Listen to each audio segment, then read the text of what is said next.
The snows had begun to loosen their grip, sheets of white thinning into sullen, watery seams along the timbered slopes. Winter was not undone, not truly, but it was giving ground, and the north watched the retreat with a veteran's caution. In Winterfell's Godswood, the weirwood's red eyes stared out over puddled ice and the mirrored sky, and the faces of the living who came to it seemed smaller, newly mortal again in the hush after calamity. Jon stood beneath the boughs, his breath the faintest ghost, his hand against the rough blood-red bark. Ghost limped along the black roots, ears canted forward, as if listening to the tree's dreams. "You were born here and not here," Sam had once told him in a vaulted library, the dust of dead words floating like motes of winter. It's a strange thing, to belong to two places at once. Jon thought of that now when the wind curled through the leaves, and he thought of another name spoken in secrecy, and of a woman who had stepped out of a fire not as ash, but as a declaration. She came to him as evening softened, leather whispering, her hair loosed against her cloak. She had ridden north again, against all counsel and the need to press southward for claims and crowns. She had come because she, too, was of two places, the cracked plains of a far land that still clung to her accent, and the stone and snow that had tested her dragons. The pack that survived the long night watched her with suspicion and reluctant wonder, but they had seen her shadow sweep the snow and scatter the dead with dragon flame, and old habits of worship stirred under hard-won sense. "Your gods are quiet," Daenerys said, stopping at the carved pool, the weirwood's red tears reflected beside her face. "They speak in roots and storms," Jon said. "It's not a language of court. Court is a language of hunger," she answered, and when she turned to him, the last of the day was in her eyes, a brightness taken from the rim of the world. "You know what my counselors advise. They fear every delay is a gift to our enemies. Our enemies take the measure of us too," Jon said. "If we go south as two banners, they count us separately. If we go as one, they must rethink their sums." The silence that followed was not empty. It held the weight of choices made and unmade. The Godswood had seen oaths sworn under blade and branch. It had also watched men lie to themselves and call it prudence.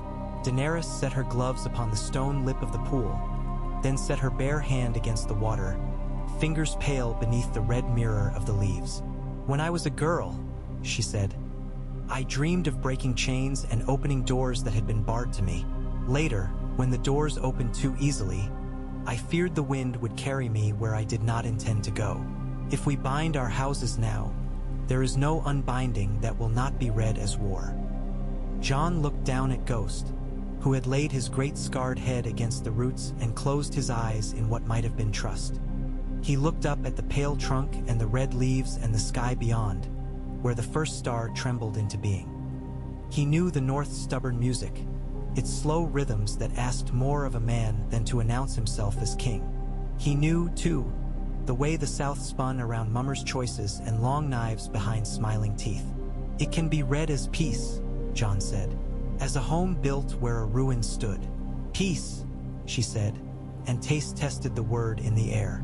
"You, who wear both wolf and dragon, tell me how to hold it." "First," he told her, "we choose each other." The ravens fled Winterfell like secrets, their threaded courses darkening the low sky. Messages to White Harbor and Barrowton, to the Dreadfort's new stewards and to Last Hearth rebuilt, to Deepwood Motte and Bear Island and beyond the Neck where reeds sighed with a language that predated maps. Others winged into the south, to a city that still stank of burnt stone and the panicked sweat of crowds, where merchants had learned to hoard coin not for winter, but for whatever came after men declared something ended. Some messages were pleasantries wrapped about iron, some iron sheathed in pleasantry. One was an invitation to a marriage that had the audacity to believe the realm might be more than the carcass of victories. Sansa read it by candlelight, in a room hung with work in progress. Ledgers with scribed columns, letters folded and weighted by small stones, a map of the Riverlands marked with pins like new stars. She traced the ink with a finger and did not smile.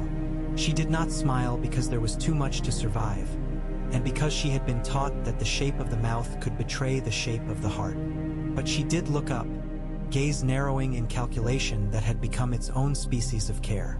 "A northern queen is a northern burden," she murmured, and the words were not jealousy but arithmetic. "But a northern queen who is also a dragon.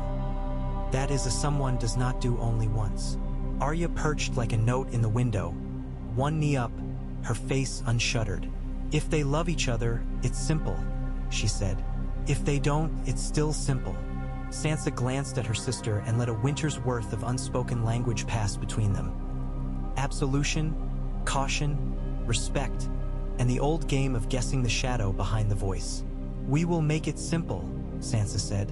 In White Harbor, Wyman Manderly's heirs weighed the advantages of being the first to send costly ships south with wheat and fish under the new banner. In the Iron Islands, lords with salt in their blood sniffed the air for smoke they could call freedom. In the Reach, where the land was a quilt of greens and golds, the talk at harvest feasts flickered between dread and opportunity, the two eldest children of any war. In Dorne, where sand drank anything poured into it and still kept its thirst, princes and princesses spoke of old vows and older grudges with a docility that fooled no one. "Marry the wolf to the dragon," said a woman in Sunspear whose eyes were too keen to be only decorative. "And the kingdom will have to remember what it owes the North and what it owes us. Or it will remember only the taste of dragon," another replied. "There are those who season that meat with fear. Then we will teach them a new recipe," the first said. On Dragonstone, where the sea rattled bones against black rock, Tyrion Lannister read the raven's neat hand and lifted a cup he did not drink from. "You look green," Davos observed, counting the crates of nails and iron fittings destined for a city that still hiccuped with ash. "Seasick, no doubt," Tyrion said. "From standing in a castle that thinks itself a ship, or from the sudden sense that my council will be outnumbered by other counselors, ones with swords and songs." "Songs?" Davos said, puzzled. "The kind that tell the world what happened," Tyrion said, tapping the parchment. "The kind that make what happened into something people can live with. The North will sing this marriage. Dorne will compose a counter-melody. The Reach will try to hum along without appearing to. The Iron Islands will bang pots and call it music. The Riverlands will just keep breathing and hope to be allowed to do so." "And what will King's Landing sing?" Davos asked. Tyrion's mouth wrinkled in a shadow of a smile. "The song it always sings," he said. "The one about how every meal is someone else's dinner. Some would call that truth. Some would call that the old excuses," Tyrion said. "If the dragon and the wolf mean it, truly mean it, we might yet hear a different tune." "When have you heard truth from a throne?" Davos asked. Tyrion looked toward the window, where the sky was a rough pewter and the far line of cloud lay like a sea beast asleep. "Once or twice," he said softly, thinking of voices now gone. "And it was never the throne speaking. They were wed beneath boughs that had watched boys swear to be men. The air held that smell of thawing earth, black and rich, and the crows complained from their thorn towers as if commentary were their hereditary right. It was not the gaudy wedding of the South, with tapestries fingering every tale and cups that caught light like captive suns. The witnesses were stones that remembered names, and the music was the old breath of leaves. Yet the banners that ringed the godswood were of a design no one present had ever seen. A direwolf rampant beside a three-headed dragon, crimson and silver worked together until each looked stronger for standing with the other. Jon spoke low and even, his voice the one he had learned in the wild and at war, the one that did not ask men to die for him but made them believe they could live with him. Daenerys answered with a clarity that made the words of two traditions knit. When she took the cup from his hands and drank, the North watched with a hunger it would never confess to owning. When he placed the furred cloak upon her shoulders against the northern wind, a new wind sprinted noiselessly through a nation of thoughts. Bran's eyes were far beyond the godswood, seeing 1,000 winters' worth of weavings in the bark. He spoke blessings that were not quite in any of the languages of men, and more than one person shivered without knowing why. Sansa's hand was steady when she gave the last river of wine and uttered the last of the plain words that make a complicated world obey. Arya stood close enough to smell her sister's hair, as if verifying that nothing in the ceremony could make what had been between them less true. When they walked out from under the boughs, the sky broke open, not with rain but with wings. Drogon thundered over the walls, an eclipse that sent children into squeals and old men into oaths. Rhaegal cut his path a heartbeat later, the green of him igniting the fields with emerald shadow. They circled once, twice, and on the third turn they stooped as if to crush the watchers with mere proximity. Then they screamed together, a sound that reached the bones of the keep and woke stones that had not wanted waking. It was not threat, it was punctuation. The North looked up and understood that there were new sentences now. That night the castle burned with lamplight and the smell of meat and cold beer and human laughter that had forgotten itself for years. The stories were mostly the old ones, because it takes time for new stories to be safe to tell aloud. But there were new refrains tucked into the ends. The Silver Queen's hand upon the wolf's arm at the table. The way the dragons had landed on the outer ward with the delicacy of poets. The child from a farm beyond the walls who had told the queen to her face that she would rather mend fences than see them burn again. And the queen who had said with an odd smile, "So would I." When Jon and Daenerys withdrew, it was not to a room hung with trophies or crushed by history. They went to a chamber whose stone remembered love and death in equal measure. Outside, ghosts prowled. Inside, they undressed one another without ceremony, not as conquerors or prizes, but as the only two human beings left alive at the end of the world. They did not speak the words that politics would later require of them. Instead, they spoke in the language that precedes politics. The touch of a hand, the breath held and released, the silent patience of the body that has chosen, finally, to be unafraid. After, she lay with her head on his chest and drew idle circles with her fingertip, and he watched the glow from the brazier make islands of her hair. "We will have to decide what to call ourselves," she said. "Jon and Daenerys," he answered, and felt her laugh against his ribs. "No," she said, not chiding, only certain. "What we call a realm when we remake it." He weighed the word realm and found it lighter than the work it described. He thought of the South, where gold still tried to buy back the hour before disaster. Of the riverlands, scatterboned and tender. Of the Vale, aloof behind its sky. Of the North, which had seen the Night King's eyes and refused to go mad. He thought of Dorne's stubborn independence and the Iron Islands' glamour of salt and crime. And he thought of King's Landing, scorched and sullen, the great fish's mouth that had swallowed the legions of 1,000 plans. "We call it forgiven," Jon said, and the word startled him as it came. "And we call it warned." King's Landing stank of a great kitchen after a feast, grease, smoke, sour wine, fruit left to rot in alley stalls, the oversweetness of old perfume. But there was an industry to the filth now, a rhythm. The streets were crowded not by refugees, but by coopered barrels, cartwheels, scaffolding that rose like brittle forests, men and women with iron in their pockets and purpose in their mouths. The city had learned the trick of making ruin into employment. Some called it crass, some called it salvation. Most called it a day's wage when wages had become the new prayer. They entered by the King's Gate at low tide, when the mud turned the city's edge into a belt of humiliation. Jon rode a plain horse, black and stubborn and unbothered. Daenerys rode something lighter-boned, white as surf. Tyrion and Davos flanked them, each watching the street with different calculations in mind. The city watched back without enthusiasm, as if unwilling to be charmed by anyone's promises. It had been charmed before. It had also been burned. They did not ride directly to the Red Keep, partly because the keep did not deserve their first glance, partly because it underscored their vow to see what must be seen. They rode to the Street of Flour, where the bakers swore the flour had more ash than wheat, laughed, then sold you a good loaf anyway. They rode to the Great September's ruin, where the stones still remembered the moment they had chosen to become heir. They rode past orphan houses and the ruins of whorehouses turned into orphan houses, past water sellers who called their clean water North Water now, as if purity had a postal code. "Let them keep their holy names," Tyrion had advised in council. "We'll sell them bread and faith both." Davos had pinched the bridge of his nose. "I like you best when you forget you're clever," he had said. Now, when a boy darted from the crowd to slip a carved wolf into Jon's hand, a crude thing, heavy as a stone and twice as honest, Jon did not look at Tyrion or Davos or the soldiers or even Daenerys.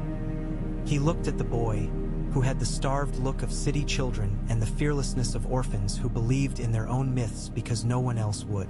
Jon closed the boy's fingers around the little carving and pushed it back into his palm. "Keep it," he said. "It will be worth more when you tell them you made the first one." "What is it worth now?" the boy asked, never missing the smell of opportunity. "A loaf," Jon said, and lifted his chin at a baker already watching. The baker looked between the Lord and the boy and grimaced as if the work of mercy were simply another kind of kneading. He took the carving, held it up, and shouted to the street that the king had bought the first of a thing that would soon choke the gutters. By the next day there were 100 wolves of stinking flour paste and alley-carved oak. By week's end there were also dragons, three-headed and wrong-headed, sold in pairs because the rumor had it one must always have a wolf beside one if one wished to be safe. In the throne room the iron chairs still remembered a king who had claimed them, briefly, with naked rage and naked grief. Jon did not sit.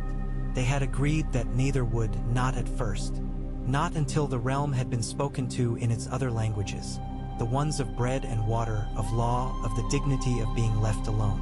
Not until the North had been reassured that its allegiance would not be taxed out of it, and Dorne had been assured no chain would be offered at its well. Not until the men who believed in gold saw that coin could be made to serve people and not the reverse.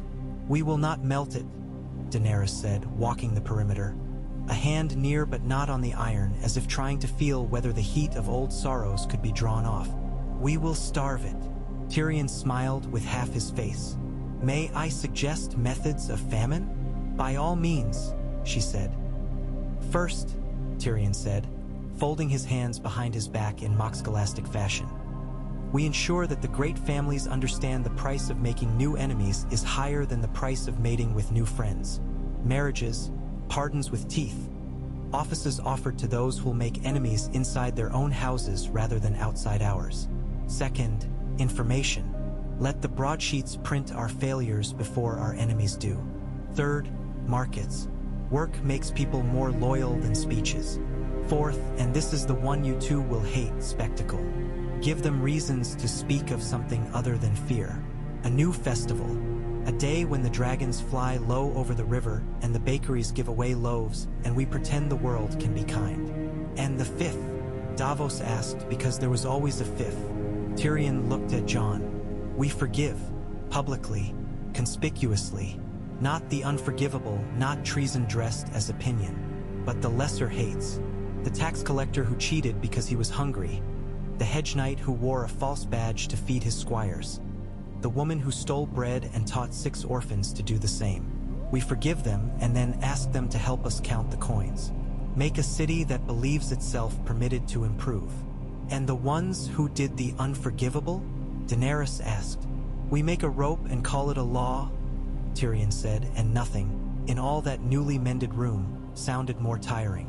The North did not bend. It inclined, and the motion was a courtesy that felt like a favor. Sansa remained its steward. She would not leave Winterfell, not for the reddest carpet of the South. She had learned the invisibility of power. She wore it like a winter cloak.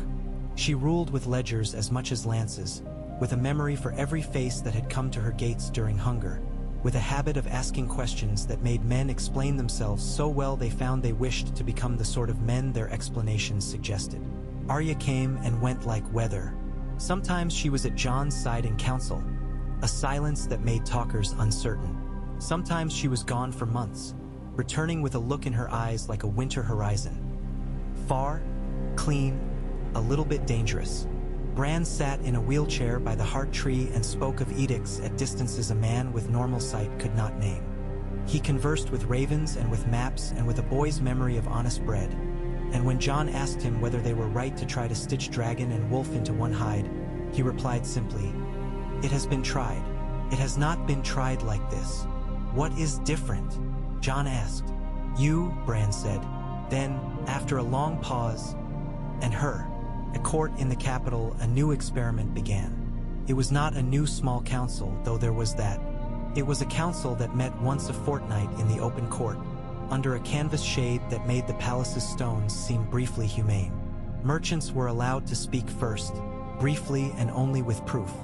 Artisans were allowed to speak on days when the sign was posted. Widows had a day, children had a clerk who would listen to them without laughing, and a woman appeared, mysterious and practical, who took down everything, and then took what was true from it. "Nothing will be solved in public," Daenerys said to Jon, "but everything must be witnessed." "There will be plays," Tyrion said, delighted. "Caricatures of you both, crude dogs and thinner dragons, and they'll be so appalling you'll want to ban them. And that is the sure sign we are doing something right." A juggler juggled apples and then offered them to the hungry. A blacksmith petitioned for a levy of iron to go to the riverlands, promising plowshares if the lords would stop buying swords for a season. A group of former soldiers brought forward a man with ruined hands and asked that he be given a room where he could sleep without rats. He was given the room. The soldiers were given work as night watchers at the granary. "They will call you soft, Varys, live in memory only, but spoken of sometimes as if he were a verb," might have said. Daenerys learned to smile at that and then to forget to smile at it. She woke early most mornings and walked the edge of the city's wounds. Jon watched her and learned the broken clocks of governance, how nothing happened on time and yet everything required time. He learned when to reach for a sword and when to reach for silence. He learned which signatures on which papers meant men would eat, and how to convince the Reach that they did not lose wealth by feeding the riverlands. When they disagreed, they did so without spectacle. The court learned to fear that more than shouting. It is a dangerous thing when rulers disagree in the quiet. On one such evening, when the light had turned the river into poured tin, they sat in the solar with maps covering the walls like tapestries. Rhaegal's shadow crossed once, twice. Drogon clung to the far tower like a gargoyle, deciding whether to be legend or simply petulant. "You are kinder than I am," Daenerys said, not accusing. "You forgive too easily." "I forgive quickly," Jon said. "Not easily. Quickly is no virtue if repetition becomes policy," she said. "Men learn the currency. Then we teach them another rate," he said. "A forgiveness that is offered once and never twice. A forgiveness that asks for work, not gratitude." She studied him. "You want to build a world that is a longhouse and not a throne room. I want to build a world where a throne room is a place you visit," he said, "not a place you live." She laughed, and the laugh was like steel warmed before hammering. "You would have made a good call," she murmured. "I prefer roofs," he replied. "Then let us build roofs." The message arrived from Sunspear with a smell of citrons and something sharper, a memory of long knives and longer memories. Dorne offered marriage alliances and tariffs that could be survived. The Iron Islands sent a counteroffer that was an insult dressed as ransom. The Vale offered men in polished armor, as if polishing were a virtue in itself.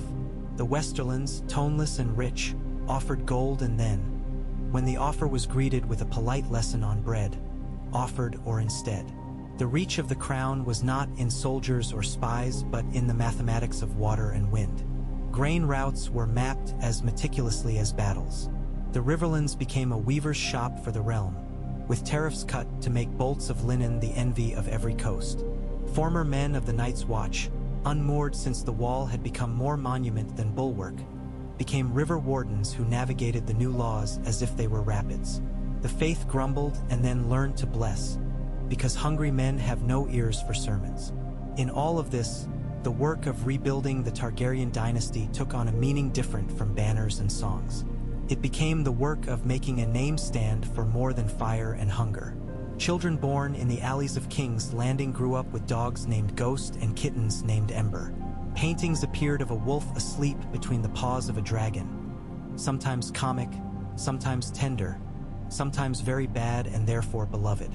The Red Keep's kitchens turned out loaves with 3 slashes to mark the heads, and fish pies with a pastry wolf's head peering foolishly from the crust. There were bad coins minted, quickly chased and refined. There were good coins minted with a ring of tiny leaves around the edge. When the coin was held just so, the leaves made a crown. In the second spring after the wedding, Daenerys grew seasick far from the sea. She stood and swayed, and some part of her that had been fire now flamed in a smaller, fiercer way. It made her afraid in a new register. It made Jon walk with a care he disguised as impatience. The court learned the news before it was news, as courts always do. The city learned later and louder and kinder. An old woman who sold cloth on the Street of Sisters tied a length of wolf-gray ribbon to a dragon scale and told her customers they would never again have to choose between warmth and wonder. When the babe came, she came strong and took the air as if it were owed her. She had the blackness of Jon's hair and the silver of Daenerys' gaze if the light caught it wrong. She had a mewling cry that made Drogon lift his great head and look toward the keep, nostrils tasting the world as if it had changed while he blinked. They named her Nyra, which meant nothing at all and everything they needed: new air. The bells rang, but not as they had rung for surrender. They rang like hands thrown up in a festival, off-tempo and too many at once. The way a city celebrates when it thinks perhaps it has been permitted to continue being itself. Bards wrote verses too quickly and were forgiven for it. Bakers burned loaves and were forgiven for it. The North heard the news under a sky scoured clean by wind. Sansa allowed herself a smile in a mirror she rarely looked into for fear of learning what face power had carved. Arya laughed aloud in a place so far from court that the laugh startled birds who had never heard such a thing. Bran rolled his chair under the heart tree and said, "To no one and to everyone." And now the next knot, because there were always knots. The knot in question arrived on a salt wind from Pike and rode onto the mainland on iron rails that had no business being there. It wore braided beards and salt-washed leather and the unquestioned calm of men whose world is smaller and therefore easier to own. They demanded tribute in the old way and asked for pardon in the new way. They wished to raid with a license to burn under charter to call the smoke taxes. They called it tradition. They called it dignity. They called it freedom and dared the realm to call it theft. Jon listened in council and did not speak. Daenerys listened and did not smile. She had burned cities. She had also freed them. She knew what ambition looked like when it wore history as a suit of armor. She asked, in a voice as courteous as a blade's reflection, how many children would need to drown to constitute memory? The iron-born envoy, a man named Christopher because the world enjoyed its jokes, replied, "As many as yours have burned, your grace, when they would not bend." Tyrion poured himself a cup of nothing and pretended to drink it. Davos looked at the envoy with the steady rancor of a man who had once paid for his literacy with his knuckles. "We will offer drowned men's harbors," Jon said at last. The words sounded odd in the hall, as if not entirely part of the language yet. "Two ports on our western coast where iron-born ships may dock and trade without harassment or tariff, so long as no raids have been committed by their captains or their captains' kin for a year and a day. Bring grain, bring iron, bring fish. Bring hostages of your own, choosing to guarantee your honor." The envoy blinked. He had expected a sermon or a sword. "And if we do not accept, king?" he asked, half mocking because the old reflexes are loyal to their owners. "Then," Daenerys said before Jon could answer, "we will teach your sons what it means to have no ships at all." The envoy's mouth worked. The hall drew in a breath. Politics is the art of allowing a man to keep his pride when his pride is the only thing keeping him from honesty. Warfare is the art of reminding him pride is not armor. The Iron Islands did not send raiders that spring or the next. Far to the south, Dorne watched. In the green and gold beyond the Mander, the Reach watched. The Vale watched because it so loved to judge. The Westerlands watched because they had made a religion of counting. In the Riverlands, men counted seed instead of dead for the first time in years, and the counting felt like prayer. Nothing lasts. That was the lesson carved into every wall the realm rebuilt. To know that and continue building is not naivete. It is bravery. The countermelody arrived in letters sealed with the sun and spear and written in a hand that made even the men attached to it feel pinned. Dorne proposed not one marriage but 3. None to the king or queen. They were not fools and they were not sentimental. But to the houses that thought themselves old enough to imagine a world without dragons and yet young enough to hunger for them. The letters were specific and unsentimental. The dots of the eyes had the faint, satisfied stab of a woman who had turned revenge into architecture. The faith answered in kind with sermons whose titles were longer than their thoughts. The gold cloaks found themselves with new orders. Arrest no man for prayer and every man who tries to turn sermon into sword. The September's new mothers housed women who had been told their wombs belonged to the realm. The realm told them instead that their bread did. The mothers said it was the first time anyone had ever told them the truth. An assassin came for Daenerys and missed by inches, and the queen's blood hit the marble like an argument. He was taken alive by a guard who had once believed in other men and then believed in himself. And when he confessed, it was with the relief of a man whose enterprise has finally met an adult. He named no paymaster because he had been paid in belief. It is the cheapest coin and the one that buys the most ruin. Jon sat with him at the end and asked whether there had been a moment in which he could have chosen to live. The assassin considered, then said that his life had felt borrowed. "I wish to spend it," he said. "You offered me interest. They offered me a market." Jon walked the halls all night after the man was hanged. He found Daenerys at dawn, watching the river come awake. "We cannot convince everyone the future is worth living for," she said, her voice raw with sleep and blood and stubbornness. "No," he said, "we can convince enough." She leaned into him with the familiarity of a woman who had chosen a man in the desert of her own fear and chosen him again in the crowded market of governance. "I am more dangerous when I am happy," she murmured. "It's a terrible thing to admit." "It's the best thing to admit," he replied. It changed the city when Nyra learned to walk. Kings and queens are abstractions at public distance until they trip in a courtyard and cry like any other child. The court watched Nyra toddle through state papers and topple goblets and turn a piece of the iron thrown into a clanging toy with a piece of string. They learned the sound of a dragon shifting on a tower when the child laughed below. The city learned other sounds: the slap of small sandals on stone, the squeal when a cat overestimated its own patience, the hasty scolding whisper of a nurse who had never spoken to a queen and now scolded her daughter without terror. In the north, the stories began to change shape. Bards with cracked knuckles from long winters sang of a girl who had carried a coal in her mouth across a frozen lake so that no wind could deprive her people of spark. In King's Landing, an old mummer wrote a farce about a direwolf who adopted a dragon as a dog and was sent to the black cells for a week. When he emerged, he wrote a tragedy instead, and it sold better. The Reach began to cultivate a grape they called Silver Wolf and claimed was new. It was not new, but it was good, and the name did not hurt. Dorne sent citrus to the city cheaper than before and asked, as if in passing, whether the laws around inheritance could be made, if not equal, then intelligent. They were made intelligent, and then, when no one died of it, they were made equal. Jon learned how to lose and not show it, a thing men had expected to teach him and discovered he had always known. Daenerys learned how to win and not crush with it, a thing the world had not expected her to learn and so had not prepared for. Together they learned that cure is sometimes uglier than disease and must be kept from mirrors until it has set. And the dragons? Drogon took to sleeping with his chin on the far parapet, his eye fixed on a star that only he could see. Rhaegal hunted the further hills and roared at storms as if ordering them to bow. They did bow sometimes.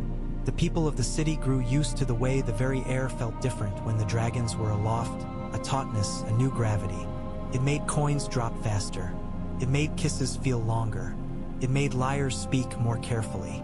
In the end, what rebuilt the Targaryen dynasty was not spectacle or violence or ancient claims. It was the slow work of shortening the distance between a throne and a loaf of bread, between edict and roof, between winter and a hand held out across it. The banners were lovely, and the songs useful. The law was better than it had been and worse than it would become. The bridges held. The markets hummed. The children played. The enemies sulked and reassessed, then married their daughters to men they had vowed to spit upon. It is not a tidy story. It is not a triumphant one. It is the only kind that endures. When people spoke of the realm in those years, they spoke of a queen who had learned to love roofs and a king who had learned to love spectacle because it brought roofs to those who had none. They spoke of a child born into an experiment and of dragons who learned to share a sky with gulls. They spoke of a north that neither surrendered nor seceded, and of a south that, taught to be afraid of fire, learned instead to cook with it. And when, on a winter-spring day so clear it made the eyes ache, Nyra toddled into the god's wood under the watchful eye of a nurse and put her sticky hand on the weirwood, the tree's face looked very briefly less sorrowful. No one noticed. The nurse told the child not to touch the sap. The child laughed and did it again. The weirwood accepted the touch of a hand that carried both wolf and dragon and, for the first time in living memory, did not cry. Ned Stark did not die on the steps of the Great September. His knees found the stone, but not in surrender, and the swords came up around him, but not to end. There is a strange mercy in the way crowds move. They heave and roar and crush, and sometimes, to their own surprise, they part. The City Watch did not save him. They hesitated. The Knight of Flowers did not save him. His horse could not climb the steps so quickly through panic. It was a boy with a baker's arms, thick and sure, who braced the Lord of Winterfell with his shoulder when the crowd surged, and a dyer's apprentice who took a blow meant for a naked neck. It was the chaos of a city that decided, briefly, that it would prefer not to see a good man made into a lesson. Cersei's hand wavered. Joffrey's mouth worked. Littlefinger saw a new array of pieces and smiled with the relish of a player granted a second first move. Varys, measured breath and outcome and gave a sign so slight it might have been the settling of a robe. Swords hesitated, and oaths of their own accord remembered the men who had first sworn them. In the moment opened by hesitation, a wedge of men in mail pushed from the east. No banner, no call, a tidal movement whose only identity was competence. They were, later, made into someone else's men. In the moment, they were simply men who knew what it meant to move as one to save a life that might be worth saving. Ned was pulled backward, not down. The steps remembered they had been built for up and not for slaughter. There was blood. There is always blood. There were screams. There are always screams. There were also hands, rough and shaking, that did the math and decided that one life might be the fulcrum upon which any could be levered up. He woke in darkness not scented with temples but with damp lime and old wine. The room was a cellar's room, a smuggler's room, a room that knew how to keep quiet. Varys sat on a barrel like a fisherman resting his weight. He looked as he always did, which was to say like a person who had never truly looked like himself. "My lord," he said, "forgive me. I have spent too much of my life atoning for decisions made too late. Today I elected to make one early." Nedtræt tog sit. His body answered with small riots of pain. "My daughters," he said, raw. "Alive," Varys said. "Otherwise I would not have troubled to save you. A dead man cannot weep properly, and tears will be necessary. Where? One is fled, the other is kept." Ned closed his eyes. The world swam and settled and swam again. "Why?" he asked, not of Varys, but of whatever god had sorted this mess into a future tense. "Because," Varys said, and he stood, smoothed his robe and offered water. "The realm is tired, tired of cleverness that cannot lift a loaf, tired of honor that cannot count change. It requires a story, and you are a good chapter in that story. Also because you are not a man who can be turned into coin by being killed. You are, alas, an investment that must be managed." Ned drank. The water tasted of stone and mercy. When he passed the cup back, his hand shook. "What now?" he asked. "Now," Varys said, "we make your death into your absence." "Absence?" Ned echoed, with contempt he could barely afford. "And then," Varys said, his face gone oddly tender, "we hope that a north that is not called to avenge you can be called to build. And we hope that your son is more like you than the songs will credit, and less like you than the stories demand." Ned smiled at that, a grim little sliver. "Robb," he said, "Catelyn, Lady Stark has already set more pieces moving than I would have thought possible in the time," Varys said, and the sideways respect in his voice was almost gallant. "She is capable of almost anything that hurts her enemies and keeps her children alive. If I were an enemy, I would leave the city by the river in a small boat with no name." "I will tell her you think well of her," Ned said. "What am I to do?" "Rest," Varys said. "Then leave the city by the river in a small boat with no name." "And go where?" "Home, my lord," Varys said, "but not to stay." The Riverlands were already a bruise when Ned reached them. He traveled under a name he had not used since boyhood, and under a hat that made him look like a farmer who had inherited bad news. He moved as a man moves who has been told the sum of his life is not yet tallied. With him went 2 men who did not resemble guards and a boy who knew how to curse in 4 dialects of fisherman and 3 dialects of priest. The boat took them as far as haste allowed. The rest was horse and foot and the patient work of avoiding attention by looking like someone no one wished to know. He saw smoke that did not mean meals. He saw men with the look of livestock thieves and victims of livestock thieves and men who had forgotten which they were. He saw women who had cut their hair with kitchen knives, boys whose eyes had hardened in a single season. He saw a sept burned not because anyone hated gods, but because someone had needed dry wood. He reached the twins and did not cross. He was not ready to sell that much of himself to buy that much time. He went around and paid in sweat instead. He reached Riverrun to find the fish flag flying with an ugliness that suggested honor had been made to watch too many indignities.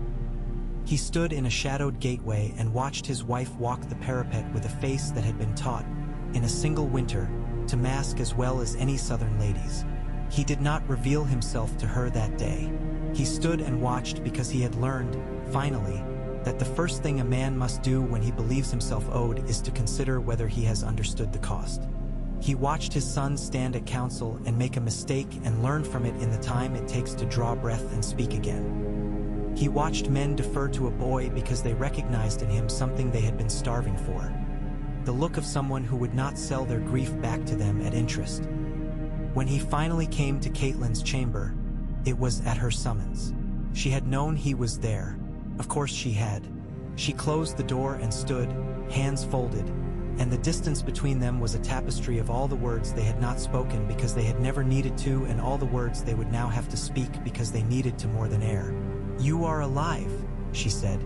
It was not an exclamation. It was a decision. "I am," he said. "What kept you?" she asked, and in the question was a joke so old it was biblical. "A city," he said. "A spider. A boy." "A boy?" she asked sharply and then understood. "Bran." "He sees further than men should," Ned said, and the pride in his voice surprised them both. She sat. He remained standing, as if relearning how to be in a room with her. He wanted to touch her and also did not, afraid that touch would make this moment give way to the realities that would, between them, be heavier and more merciless than stone. "You must not be seen," she said at last. "Not yet. They will take you into their math. They will call you symbol and call you lie." "I did not come to be seen," he said. "I came to march." She looked at him and an old heat rose in her face, the one that had made him choose her even when he had believed himself a man made of oaths alone. "Then sit and listen," she said. "And if, after you have listened, you still wish to march, I will lace your boots myself." The North learned differently this time. The ravens did not carry the message of a patriarch hacked apart in a square. They carried whispers. Ned alive, Ned hidden, Ned absent, Ned watching. The ambiguity was a poor thing to grief with. It was, however, easier on armies. Robb did not need to become a ghost killer. He needed to become a commander. He did. He learned to hold anger in a place inside himself like a coal that might yet ignite a forge and not a barn. He learned to divide men not by house but by competence. He asked the stones of old keeps what they remembered and then listened to the men who could translate stone. The march north for revenge began south. Robb moved through the riverlands like a stitch towing flesh back together. He did not burn. He repaired. He laid down edicts about plunder that made his commanders groan and then look proud when their men obeyed them. He sent letters to Dorne and to the Vale that contained neither pleading nor threat but a kind of exhausted logic. If you wish to live in a realm that will not demand your children's bones, send men to this banner now, where they will be fed and not wasted. He sent letters to the Iron Islands that contained no logic at all, only a promise. If you raid, we will learn to sail. And Ned? Ned moved in his son's shadow, 5 days behind and sometimes 1 day ahead. His presence was an arithmetic trick that changed sums by being guessed at. He came to certain councils in hoods and left them with understandings that had cost no pride. He visited houses that had once betrayed him and discovered that betrayal is often a disease cured by a child at a table with a bowl of stew. He walked with Arya one night along a river whose reeds whispered in a language older than oaths, and she told him that revenge was a map that always drew you past your destination. "Then we draw a different map," he said. "Not different," she replied, thoughtful. "Bigger." When the North finally turned its great weight and marched north, not to avenge a death but to recover a home, the sound of it changed the weather. Men who had believed themselves condemned to die in vantageless fields discovered that a road is a road, and a road has inns, and inns have bread. The youngest learned songs. The oldest told stories about snows that once were deeper and nights that once were longer. Across the neck, the crannogmen rose out of water like another kind of weather. In the narrowest place of the narrow places, a girl in reeds told a lord in velvet that if he wished to cross her land with his boots dry, he should learn to step where she pointed. There were battles, but they were cleaner than they might have been.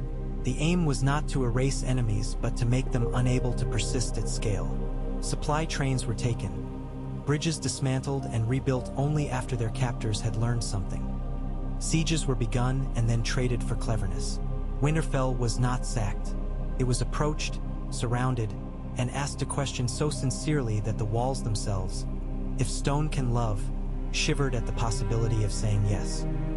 The Boltons, who had worn other men's skins and called it strategy, found themselves faced with an army that did not want to skin them back. It wanted to make them irrelevant. It was a colder fate for men who had always worshipped sizzle. Took longer. It worked. When Robb finally rode through Winterfell's gate, he did not raise a sword above his head in triumph. He removed his gloves and put his hands upon the stone as if asking its permission. Sansa stood in the yard with a ledger and told him how many loaves were baking. Arya stood on the wall with a bow and told him how many ravens had arrived. Bran rolled forward and told him what had been seen in the trees and was on its way. Catelyn stood beside the heart tree and told him what their father had taught them. Not in words, but in the silence that had made words matter. And Ned stepped from the shadow at last, when the work was too far along to be hijacked by legend. He embraced his son and did not apologize for surviving. He kissed his wife and did not ask to be forgiven for absence. He knelt by the heart tree and put his forehead to the bark and did not beg for another story. He had one. It involved roofs and roads and the stubborn choosing of life when life is petty instead of glorious. He did not march north for revenge. He marched home to rebuild.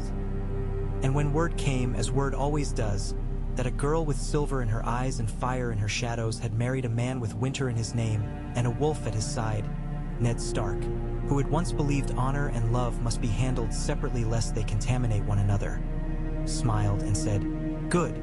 He sent a raven south. It carried nothing but a piece of string and a small knot in it.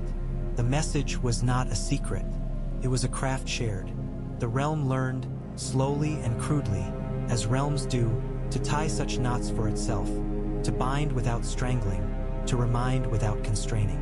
It is not the work of a season or a reign. It is the work of a people who have decided to act as if they will live to see the end of their stories and intend that end to be, if not happy, then decent. In such ways are dynasties rebuilt. In such ways are revenges transformed. The snows retreat, the rivers rise. The bells ring for surrender and for birth and for nothing at all on afternoons when the wind is too clean to waste. And under the red leaves, which have never really been red for blood at all but for their own stubborn, beautiful reasons, the faces carved long ago remember what they learned, that a promise made at winter's end must be remade every spring.